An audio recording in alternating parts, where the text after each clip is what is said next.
کہ 3 قسم کے اہل بیت بھی ہوتے ہیں۔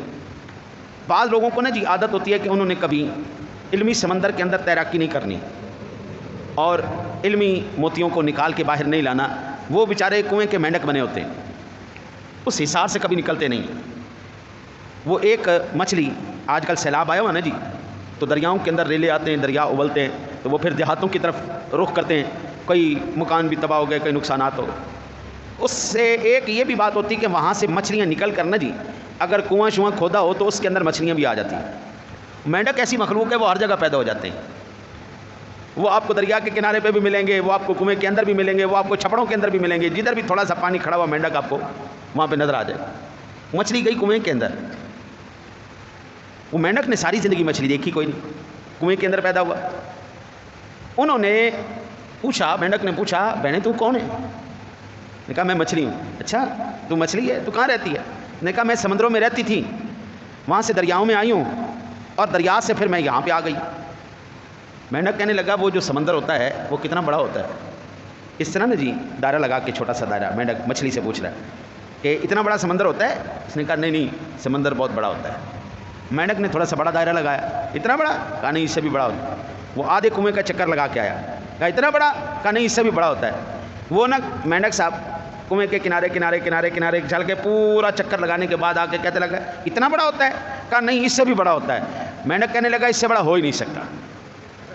اب اس کی عقل محدود، اس کا تجربہ محدود، اس کی سوچ، اس کی ویژن محدود، وہ بیچارہ کبھی اس حساب سے باہر نکلا ہی نہیں، اس کو کیا پتا سمندروں کی یا دریاؤں کی وسعت کیا ہوتی ہے۔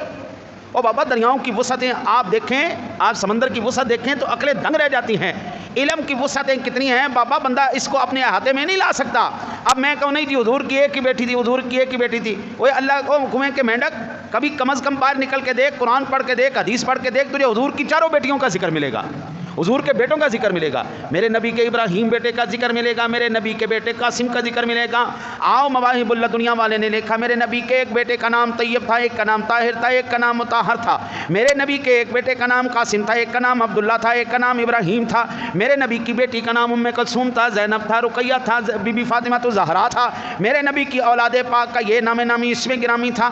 اتفاقی طور پر ابراہیم اور حضرت قاسم ہیں، 2 کو اتفاقاً سارے مانتے ہیں، 4 باقی 4 میں اختلاف ہے، لیکن بیٹی کوئی بھی ایسی نہیں جس میں اختلاف ہو۔ چاروں کی چاروں بیٹیاں ہر ایک مسلک کا امام مانتا ہے کہ اللہ نے میرے نبی کو 4 بیٹیاں عطا فرمائی تھیں۔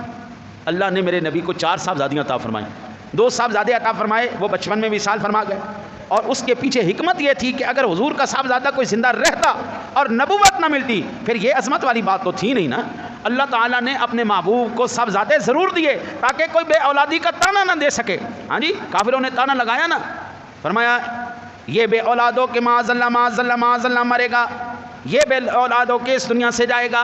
رب کریم نے فرمایا انا اعطیناک الکوثر فصل لربک وانحر ان شانئک هو الابتر۔ محبوب جو آپ کو بے اولاد ہونے کا تانا دے رہے ہیں، ہم آپ کو خیر کثیر عطا فرمائیں گے، آپ کو اتنی اولاد فرمائیں گے عطا محبوب پوری کائنات کے کونے کونے کے اندر تیرے جلوے نظر آئیں گے۔ آج آپ بتائیں دنیا کا کون سا ملک ہے جہاں آپ کو سید زادہ نہیں ملتا؟ آپ ہر دنیا کے ملک میں چلے جائیں، آپ کو کہیں نہ کہیں حضور کی نسل پاک مل جائے گی، اولاد پاک۔ ہمارے ملک پاکستان کے اندر آپ مجھے یہ بتائیں کون سا ایسا شہر ہے جس شہر میں حضور کی اولاد نہیں ہے؟ کیا لاہور میں نہیں ہے؟ کیا پشاور میں نہیں ہے؟ کیا پنڈی میں نہیں ہے؟ اکاڑے میں نہیں ہے؟ سہیوال میں نہیں؟ کون سا ایسا شہر ہے جہاں آپ کہتے ہیں یہاں پر جی ایک بھی سید زادہ نہیں پھر رہا؟ حضور کی اولاد اللہ نے فرمایا انا اعطیناک الکوثر، محبوب ہم آپ کو خیر کثیر عطا فرمائیں گے۔ قیامت کی دیواروں تک محبوب آپ دیکھیں گے کسی اور کی نسل چلے یا نہ چلے لیکن سونا تیری اولاد پاک کی نسل چلتی رہے گی۔ 14 صدیوں کے اندر بابا اور کسی خاندان والے کے پاس اپنا شہدا کوئی نظر نہیں آتا کہ ہمارے خاندان کہاں پہ 7ویں 8ویں 10ویں 9ویں پوش میں 15ویں پوش میں کوئی ہندو آ رہا ہے، کوئی سکھ آ رہا ہے، کوئی آ رہا ہے، لیکن حضور کی آل پاک وہ ہے کہ یہاں سے لے کر حضور تک اور حضور سے لے کر انشاءاللہ قیامت کی دیواروں تک میرے محبوب کا نسب پاک محفوظ رہے گا، وہ اولاد پاک کا سلسلہ اسی طرح انشاءاللہ جاری رہے گا۔